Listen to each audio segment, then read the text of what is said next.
Hi everybody, how you doing? And welcome to another issue of Common Sense HD. You have to laugh, not to cry. I just want to remind you about the website with almost 22,000 hits. There's got to be something that you can find interesting there. And as well, I'm now on YouTube. If you just look Rick Heenahan, and you'll find some of the past shows and some of the other video artwork that I've developed, and I think you'll find that interesting as well too. But of most importance and of greatest interest to me is my guest today, who is Senator Ken Donnelly from Middlesex District 4. And I'd like to introduce Ken and welcome him here to the show. And I'm glad I'm getting to speak to him again, and I really appreciate him being here. Well, thank you, Rick. As you said, I represent the 4th Middlesex District, and that includes Arlington, Billerica, Burlington, precincts 1, 2, 4, 5, 6, and 7 in Lexington, which is 2/3 of that community, in Woburn, all of Woburn. Oh, wow. Yeah, so I have a diverse district. It's very, very great. I enjoy it. I enjoy representing the district, and really some really decent people. And it is diverse from Arlington to Billerica. It's a lot different. So, right. So I'm really enjoying what I'm doing. Well, that's fantastic. How do you see your district and your interaction with your, the district? You're mentioning that it varies quite a bit, so then you have to, in a sense, you're not changing, but you have to have the skills to communicate with a wide variety of issues. Yeah, well, I think the important issue, if you just take a look at the last one the last big piece of legislation we did, the transportation bill, it showed the difference of the district. The most important part of the bill was the public transportation for Arlington, especially with the red line. Okay. And it was important to make sure that we had a red line in the subway system that works and works efficiently. For Burlington and parts of up in the 128 belt, it's really important that we build a really good transportation system. We have to make sure the roads work. One of my top priorities is to make sure that we do something on 95 or 128. I believe that it's especially when you look at going from the Massachusetts Turnpike to Route 93, if you go southbound from 6:30 in the morning until 9:30 in the morning, you have some very heavy traffic going through Burlington, Woburn, Burlington, and Lexington. And if you're going northbound at night, you have some very heavy traffic that goes from, say, 4:30 in the afternoon to 7 o'clock at night. Yeah, I know people from Newbury, and they talk about how it takes sometimes 2 to 3 hours to go from Newbury to Boston in the morning, depending on, traffic issues and whatnot. Yeah. So the reason I'm concerned, the reason why that's very, very important to me is Burlington is really one of the epicenters for high-tech, biotech, and the industry that really was successful in our downturn. The reason why Massachusetts is coming out of this downturn a lot better is because the industry in the economy that we had, and Burlington is a big part of that. Do you think that we're hitting sort of an economic turnaround? I mean, I look around Burlington and there's construction, industrial construction all over the place. Yeah, I do, and let me just continue with the transportation piece. So one of the concerns one of my major concerns is that we deal with that issue. And on the transportation bill, one of the pieces the governor was pushing was that they need to fix the Route 93, 95 road coming into 93, 95, that whole intersection. That exchange is very busy and has a real backup.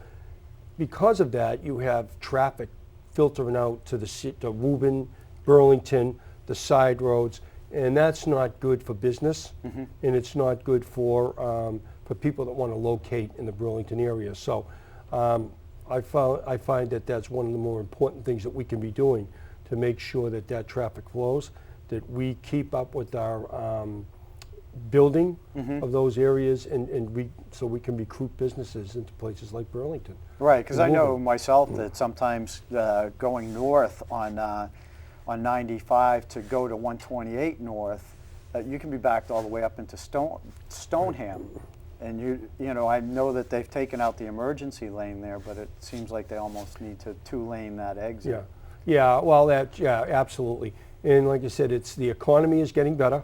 We're seeing that, and housing prices are getting better. They're starting to even talk about areas where people are bidding for, you know, good homes. Well, I work with a realtor.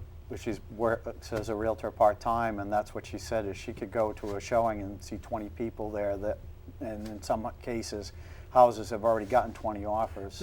Yeah, and so the key is, and I know that people get frustrated when we talk about doing a transportation bill because there were taxes involved in that bill, but people have to understand that we have to continue to invest, and we have to invest in our future.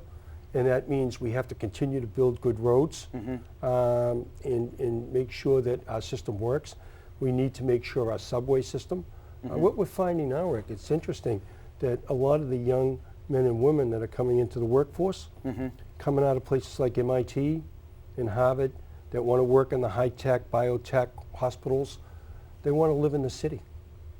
Used to be that people wanted to work in the city and live in the suburbs. Right. Now what you're seeing is people want to live in the city and work in the suburbs. So we have a lot of reverse commute going on now. People are going back into the cities in the evening. They want to be in walking distance to restaurants, to the show, and they don't want to own 2 cars. Well, I think you can see that with some of the companies that support that lifestyle, like Zipcar and the bike rental one that I can't remember right now. But I see them going into Cambridge. I go into Cambridge for work, and I see those, you know, industries growing all the time within those environments where people, they only want a car, you know, for an hour or 2 hours. That's exactly right. People are concerned about the environment.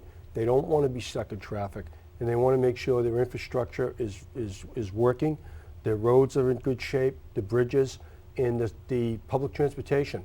One of the things that we're lacking in this area is really we need to do a lot better job with public transportation for the whole 128 belt. And it's again some of my priorities, because I think it's important to not only to Burlington, but I think it's important to the state, because the amount of revenue that's generated in this 128 belt area helps the whole state.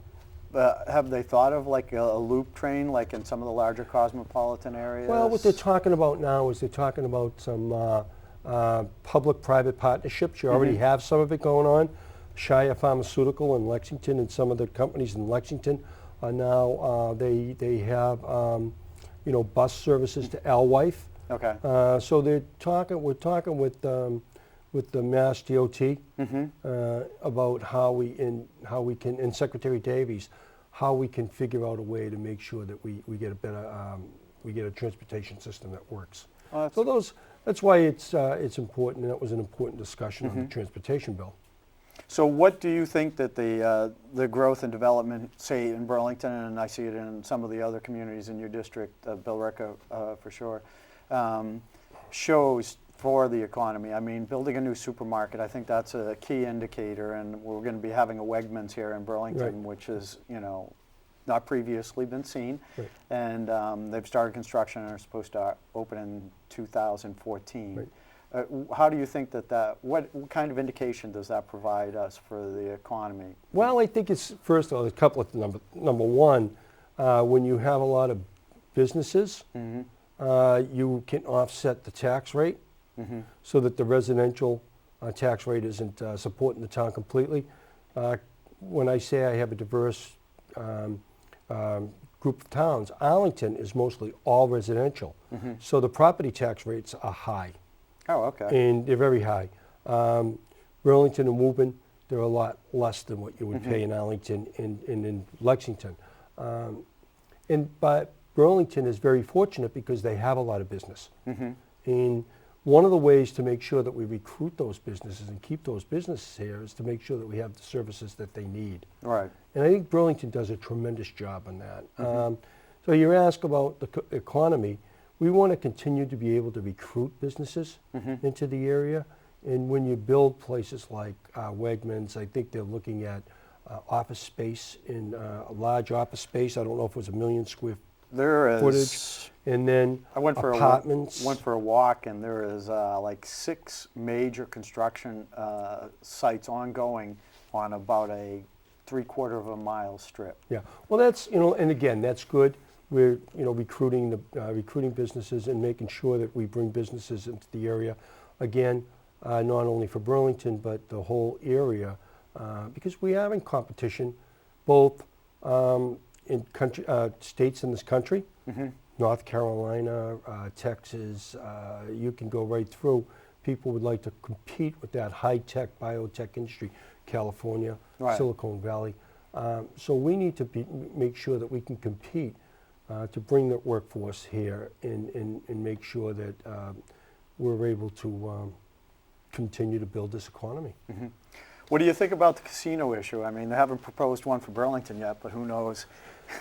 Well, I think that it's been a long process, which we thought it would be, and they're being very careful. And I think that's good. They're still going to come out with the site selection. They haven't done that yet. There were Right. a couple, one in obviously one in Suffolk Downs, and the other they're talking Everett. And then I just noticed today that the mayor in Springfield is recommending MGM, and there's still down in the south area. Right. There's that whole controversy over the Native American casino. So, and then there's the slot parlor. I don't know where that slot parlor is coming, but it looks like that we're going to start getting some of those rights in, some of the money for the building, and some of that's already coming in. And I don't know, it's been a slow process. I don't know what's going to happen up in New Hampshire. They're talking about. Right. I heard that New Hampshire was going to try and underbid Massachusetts to draw the. Well, Rick, I think that I had some real concerns about the casino piece and eventually voted against it because of the slots in, I thought there was an oversaturation. Originally, I thought with the lower number, it sounded like it could work, and I voted yes, but then I voted when the new one come through. I voted no because I think that we're going to have an oversaturation. Right. And I'm not so sure that the estimates that they're talking about are going to be coming in with the original numbers that they Right. originally Well, it said. might be part of the buster boom phenomenon. They build them, and to them, it's the money loss isn't as significant as they figure. Their accountants figure out how to make the loss a profit, but it doesn't benefit the employees of Massachusetts who maybe invest their work life in that company for 5 years, and then all of a sudden they're without a job. Listen, our bread and butter is the hospitals, our universities, educational systems, our hospital, our research and development, and our high-tech and biotech firms. We have as much, if not more, brain power than any other part of the country when it comes to, producing workers, high-skilled workers. And we need to really make sure that we focus on how we continue to develop that area of our economy that's very successful. Right. So we're never going to be, we'll be a tourist industry somewhat, but Right. people don't come here for the weather. Right, right. No, they're not coming for the weather. They're coming for the history or the education or the healthcare or the science. Right. So what do you see for the future for your district? Well, it's, again, the pieces that my priorities are transportation. The other priority I have is workforce development and also filling the middle skilled jobs. We want to, again, one of my top priorities again this year will be to make sure that we fund properly what they call education for middle skilled jobs. That means What's a middle skilled middle job? skilled is paramedic level services, nursing but not 4-year degrees, RNs. We have workers. Would a pharmacy tech be? Pharmacy tech. A lot of hospital jobs that are don't need 4-year degrees. A lot of the jobs in high tech and what they call the new manufacturing, where you could use a two-year college degree. So any